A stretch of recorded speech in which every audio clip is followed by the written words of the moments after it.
तो चलिए सबसे पहले हम बात कर लेते हैं स्क्वायर फीट, उसके बाद हम बात करेंगे रनिंग फीट का। तो आपको ध्यान से यहाँ पे समझना है।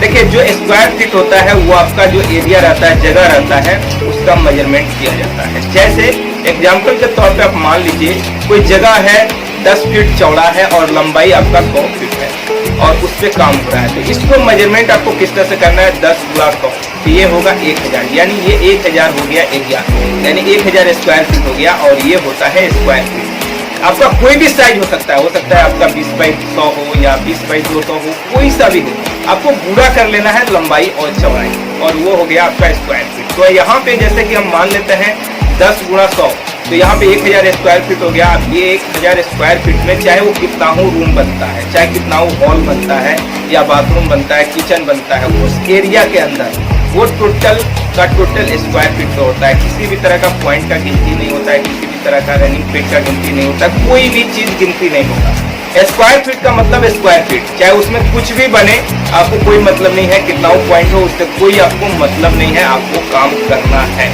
तो स्क्वायर फीट ये होता है। अब यहाँ पे एक चीज हमेशा ध्यान में रखिएगा, जो रेट रहता है हर शहर का अलग अलग होता है। जैसे कि पॉइंट वाला जो वीडियो था उसमें मैंने रेट नहीं बतलाया था, इसीलिए क्योंकि बहुत सी जगह पे पॉइंट का जो काम होता है 100 रुपये पॉइंट होता है, 150 रुपये पॉइंट होता है, 200 रुपये तक पॉइंट होता है। लेकिन हमारे यहाँ 100 रुपये पॉइंट होता है, तो हमने कॉमेंट में पिन भी कर दिया था कि हमारे यहाँ 100 रुपये पॉइंट होता है, पर इसका कोई गारंटी नहीं, आपके यहाँ थोड़ा बहुत प्लस माइनस हो सकता है। इसी तरह से जो स्क्वायर फीट रहता है वो भी हर जगह हर शहर की बात करें तो अंतर होता है, डिफरेंस होता है। एग्जाम्पल के तौर पे मान लीजिए हमारे यहाँ 15 रुपये स्क्वायर फीट होता है, ठीक है।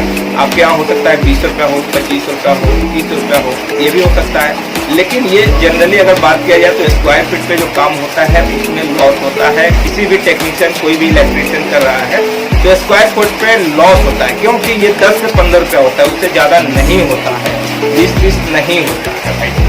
तो यहाँ पे अगर कम पॉइंट है कहीं पे तो वहाँ पे स्क्वायर फीट से काम किया जा सकता है। ज्यादा पॉइंट है, ज्यादा काम है तो स्क्वायर फीट से नहीं किया जा सकता है। सबसे बेहतर होता है रनिंग फीट, पॉइंट कैलकुलेशन से भी अच्छा होता है आपका रनिंग फीट, ठीक है। तो ये हो गया स्क्वायर फीट। स्क्वायर फीट का मतलब सेम यही हुआ, आप अच्छी तरह से समझ लीजिए। जो आपका एरिया है, जितना बड़ा एरिया में आपका मकान बन रहा है, उसको आपको कैलकुलेशन कर लेना है कि कितना स्क्वायर फीट हुआ। बस उसके हिसाब से आप अपने रेट को देख लीजिए, आपकी मार्केट में क्या चल रहा है, 10 रुपया 15 रुपया जो रेट से हो रहा है उस हिसाब से आपको पूरा कर लेना है, और उतना आपका फिक्स अमाउंट हो गया, चाहे वो कितना हो, उसमें पॉइंट हो, लाइट हो या कुछ भी। ये हो गया आपका स्क्वायर फीट। अब चलिए बात करते हैं रनिंग फीट। देखिए रनिंग फीट क्या होता है, जितना दूरी तक आप काम करते हैं वो आपका रनिंग फीट हुआ। जैसे कि जितना आपका पाइप लगता है उसको हम स्क्वायर फीट में जोड़ते हैं। अब स्क्वायर फीट ऐसा नहीं, जैसे 10 फीट आपका पाइप एक टोटल लग गया तो वो 10 फीट हुआ, वो कटिंग करके अगर 5 फीट लग गया तो वो 5 फीट हुआ, उसको बोलते हैं हम रनिंग फीट। यानी जितना दूर हम काम कर रहे हैं वो हमारा रनिंग फीट हुआ। अगर आप झिरी काट के डाल रहे हैं तो आपका रनिंग फीट हुआ, अगर आप ओपन कर रहे हैं तो भी रनिंग फीट हुआ। बस होता क्या है, ओपन और आपका अंडरग्राउंड यानी कंसील्ड और सरफेस में जो रेट रहता है काम करने का, यानी 15 रुपया रनिंग फीट है तो हो सकता है ओपन में आपका 10 रुपया रनिंग फीट हो जाए, बस अंतर यही होता है। लेकिन जितना दूरी तक आप काम कर रहे हैं, जितना पाइप आप लगा रहे हैं वो आपका रनिंग फीट होता है। कहीं कहीं पे होता क्या है कि मेन लाइन के लिए 4 पाइप आपको ले जाना पड़ता है, तो वहां पे चारों पाइप का रनिंग फीट होगा। ऐसा नहीं है कि झिरी एक कटा है और उसमें 2 पाइप या 4 पाइप उतर रहा है तो हम 10 ही फीट झिरी काटे हैं तो 10 फीट हुआ, नहीं।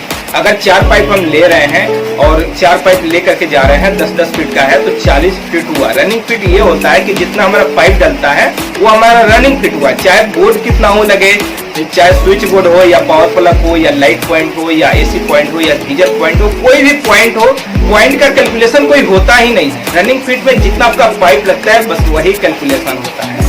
चाहे मेन बोर्ड की बात करें या एमसीबी की बात करें, उसका भी रनिंग फीट में ही होता है। लेकिन अगर कहीं पे एक पैनल लग रहा है तो पैनल का रेट अलग होता है, चाहे वो अंडरग्राउंड में आपका पॉइंट पे काम हो रहा हो या स्क्वायर फीट पे काम हो रहा हो, कहीं पे अगर पैनल लग रहा है तो वहां पे आपका अलग होता है पैनल का चार्ज। लेकिन रनिंग फीट में किसी भी तरह का बोर्ड का या लाइट पॉइंट या कोई भी पॉइंट का गिनती या जोड़ा नहीं जाता है। सिर्फ जितना पाइप लगता है वो पाइप आपका हो गया कि इतना फीट हमारा पाइप लग गया, इतना हमारा रनिंग फीट हो गया। अब ये होता क्या है, अगर रनिंग फीट के रेट की बात करें तो हर शहर में अलग अलग रेट होता है। हमारे यहाँ तो 25 रुपया है, बहुत सी जगह पे 20 रुपये पे होता है, कहीं पे 30 रुपया होता है, कहीं कहीं पे 35 रुपये पे भी होता है रनिंग फीट पे काम।